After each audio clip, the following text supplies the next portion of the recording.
Hello friends. आज हम देखने वाले हैं कि एक नॉर्मल पीपीटी को हम अट्रैक्टिव पीपीटी कैसे बना सकते हैं। तो आज मैं आपको बताने वाली हूँ कि हमारे पास कोई भी अगर पीपीटी का डेटा है, लाइक हम कोई भी टॉपिक के ऊपर अगर हमारा प्रेजेंटेशन देने वाले हैं, तो उसे हमें अट्रैक्टिव कैसे बनाना है।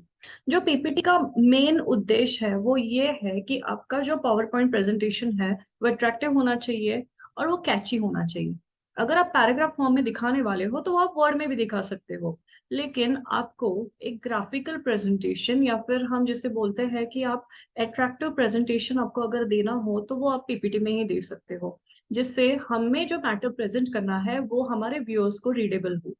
तो आज हम देखेंगे कि मेरे पास एक पीपीटी है, बेसिक्स है पीपीटी के जो हर कोई ऐसे ही बना लेता है, तो उसे हम अट्रैक्टिव कैसे करेंगे। ऑलराइट, चलो देन स्टार्ट करते हैं।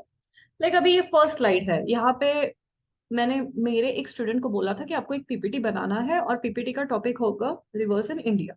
ओके, सो उसने फर्स्ट जो स्लाइड थी उसे पावर पॉइंट प्रेजेंटेशन बोल दिया है, जो कि आपको नहीं करना है। आपको हमेशा और हमेशा आपकी फर्स्ट स्लाइड जो है वो आपका जो टॉपिक है उसी बेस पे होनी चाहिए। अब आप देख सकते हो कि इसका लेआउट उसने ऐसे लिया था कि लाइक यहाँ पे click to add title text आया है, या फिर यहाँ पे जो कोई भी हमारे चीजें होती है हमारे नॉर्मल स्लाइड में वो आई है। तो आपको ऐसे करना नहीं है। जो जब भी आप कोई भी टाइटल बना लेते हो तो आपको उसके लिए लेआउट यूज करना है। मैं यहाँ पे स्लाइड पे जा रही हूँ, लेआउट के ऊपर क्लिक कर रही हूँ और आपको टाइटल स्लाइड ये ही लेआउट लेना है। ऑलराइट, अब उसने ये एक्स्ट्रा ऐड किया था। ओके, तो इसलिए मैं इसे निकाल देती हूँ। कंट्रोल एक्स किया है मैंने और क्लिक टू ऐड टाइटल के ऊपर हमें पेस्ट करना है। ठीक है, अब उसका जो फॉर्मेट था वो कुछ अलग था, इसलिए ये उसी फॉर्मेट में आ रहा है। इसे हमें सेट करके लेना है, रिवर्स इन इंडिया। ऑलराइट,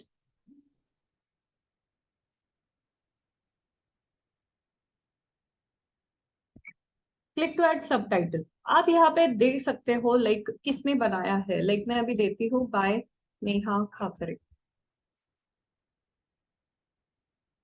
यहाँ पे मैं डेट भी मेंशन कर सकती हूँ, like today is 27/2/2023। All right, तो ये हो गई है मेरी स्लाइड।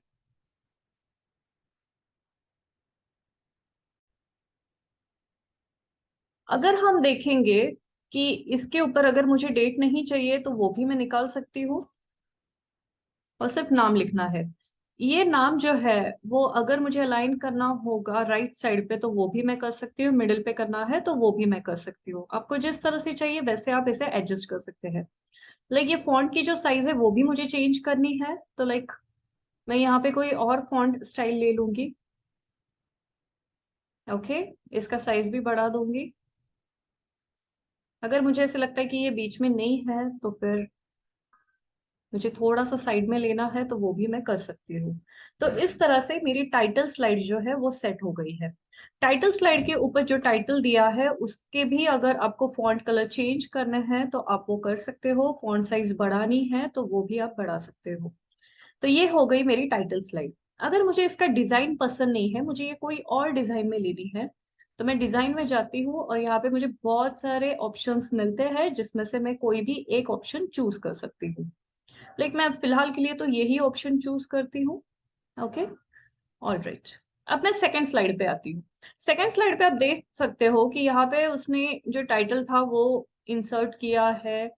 ये पूरा जो उसे एक्सप्लेनेशन देना था वो एक पैराग्राफ फॉर्म में है और यहाँ पे एक फोटो उसने लाया है।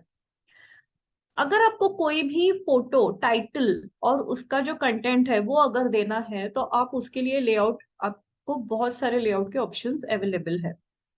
सबसे पहले तो कंटेंट विद कैप्शन ऐसे हम ले सकते हैं। ओके, या फिर टाइटल एंड कंटेंट हम ले सकते हैं।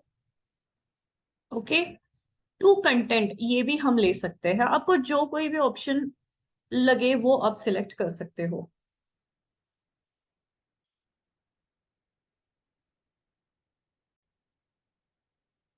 अब मैंने जो लेआउट यूज किया है, अब ये जो टाइटल है उसे मैं थोड़ा ठीक से एडजस्ट कर लेती हूँ। उसके बाद ये जो फोटो है उसे भी हम एडजस्ट कर लेंगे। और ये जो ऑप्शन है जो कंटेंट का था वो उसने जैसे कि तैसे कॉपी पेस्ट किया है, हमें ऐसे नहीं करना है। The Ganga is a transboundary river of Asia. Okay, जहां पे फुल स्टॉप आता है उसको आपको एंटर करना है। वापस जहां से फुल स्टॉप आता है उसे आपको एंटर करना है।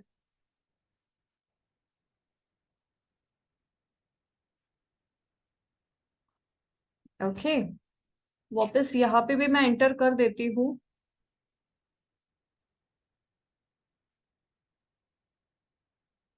यस, एंड ये सारे जो ऑप्शंस है उसे हम सिलेक्ट करेंगे और राइट क्लिक करके कन्वर्ट टू स्मार्ट आर्ट करेंगे। ऑल राइट, आप कोई भी स्मार्ट आर्ट यूज कर सकते हो, आपको जो अच्छा लगे वो आप स्मार्ट आर्ट यूज कर सकते हो। मैं फिलहाल ये फर्स्ट वाला ले लेती हूँ। ये लेने के बाद यहाँ पे एक बुलेट मार्क आ रहा है जो मुझे निकाल देना है। ऑल राइट, तो मैं यहाँ पे क्लिक करती हूँ सेकेंड पे और बैक स्पेस दबा देती हूँ। ओके, उसी तरह से ये मेरा जो मैटर था वो अभी स्मार्ट आर्ट में कन्वर्ट हो गया है। मुझे चाहिए तो मैं ये जो टाइटल है उसका फॉन्ट कलर चेंज कर सकती हूँ, या फिर वही कलर रखना है, सिर्फ मुझे उसे बोल्ड करना है। सिलेक्ट करेंगे, बोल्ड करेंगे, अंडरलाइन करेंगे। ओके, फॉन्ट साइज भी इंक्रीज कर देंगे। अब ये फोटो के ऊपर डबल क्लिक करेंगे तो हमें फोटोज के भी बहुत सारे ऑप्शंस यूज करने के लिए मिल जाएंगे। लाइक यहाँ पे आप देख सकते हो रिफ्लेक्टेड राउंडेड रेक्टेंगल है, या फिर ड्रॉप शेडो रेक्टेंगल है, या ये फ्रेम में है। ओके, जैसे चाहिए वैसे मैं ये ऑप्शन यूज कर सकती हूँ। सर्कल है तो सर्कल में भी हम यूज करेंगे। आपको जो ठीक लगे आपके पावर पॉइंट प्रेजेंटेशन के लिए वो आप यूज कर सकते हो। ओके, यस, तो ये हो गई हमारी सेकंड स्लाइड। आप देख सकते हो कि कैसे एक मैटर था नॉर्मल और कैसे हमने अभी उसे एक अट्रैक्टिव फॉर्म में कन्वर्ट कर दिया है। उसी तरह से जो थर्ड स्लाइड है, फोर्थ है, फिफ्थ है, हम उससे उसी ऑप्शन के साथ यूज करेंगे। आपको क्या करना है, तो आपका जो मैटर है जहाँ पे फुल स्टॉप आता है बेसिकली उस मैटर को एंटर करना है, मतलब वो दूसरे सेंटेंस में चला जाएगा और उसको आपको स्मार्ट आर्ट में कन्वर्ट करना है। अगर मैटर ज्यादा होगा तो आप क्या कर सकते हो, लाइक इट में जो ये थर्ड पॉइंट है, थर्ड पॉइंट से मैं इसे कट कर देती हूँ, कंट्रोल एक्स करके मैंने कट कर दिया है। और यहाँ पे वापस मैं सेकेंड स्लाइड के ऊपर क्लिक करके राइट क्लिक कर देती हूँ और डुप्लीकेट स्लाइड कह देती हूँ। ये डुप्लीकेट हो गया है मेरा। मैं यहाँ पे आती हूँ और ये जो फर्स्ट टू पॉइंट्स है उसे निकाल के मैं थर्ड और फोर्थ पॉइंट यहाँ पे पेस्ट कर देती हूँ। आप देख सकते हैं कि मेरा जो फर्स्ट स्लाइड में था वो मैटर और भी अभी क्लियर और विजनरी हो गया है। वैसे ही मेरा अब जो थर्ड स्लाइड, मतलब जो मैंने अभी नई क्रिएट की है, सेकेंड स्लाइड के ऊपर बहुत ही मेसी हो रहा था, इसलिए मैंने थर्ड स्लाइड क्रिएट किया है और सेम टाइटल है, सेम फोटो है, सिर्फ जो पॉइंट्स थे वो अभी मैंने अलग लिए हैं। तो मैं उसे कन्वर्ट कर देती हूँ। तो इस तरह से एक स्लाइड के अब मेरे दो स्लाइड्स हो गए हैं। ये जो स्मार्ट आर्ट है ना, इसे भी आप चेंज कर सकते हो, इसके कलर्स चेंज कर सकते हो। आपको सिर्फ ये डबल क्लिक करना है, आप स्मार्ट आर्ट डिजाइन में जाते हो, चेंज कलर्स में जाओगे तो आपको चेंज कलर्स के भी ऑप्शन मिल जाएंगे। ओके, आपको जो चाहिए वो ले सकते हो। वापस अगर आपको स्मार्ट आर्ट का भी चेंज करना है तो वो भी आप कर सकते हो। लाइक मैं अभी ये बॉक्सेस फॉर्म में लेती हूँ, तो ये मेरा बॉक्सेस फॉर्म आ गया है। ऑलराइट, तो इस तरह से आप आपके नॉर्मल प्रेजेंटेशन को प्रेजेंटेबल फॉर्मेट में बनाना है तो स्मार्ट आर्ट आपको सबसे ज्यादा मदद कर देगा। तो आप इस तरह से आपकी प्रेजेंटेशन जो है, जो आप प्रेजेंट करने वाले हो पीपीटी, उसे अट्रैक्टिव बना सकते हो। तो आप देख सकते हो कि सबसे पहले मैंने क्या किया, मैंने रिवर्स इन इंडिया इसका टाइटल स्लाइड क्रिएट किया है।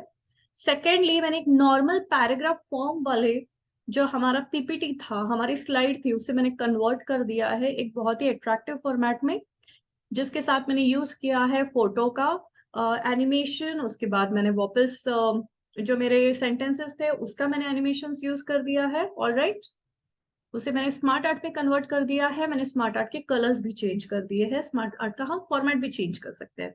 तो इस तरह से एक नॉर्मल पीपीटी को हम अट्रैक्टिव बना सकते हैं।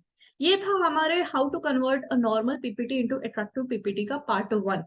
मैं आपके साथ जल्द ही पार्ट 2 शेयर करने वाली हूँ। तब तक के लिए सब्सक्राइब कीजिएगा मेरे यूट्यूब चैनल को। Thank you so much for watching my channel.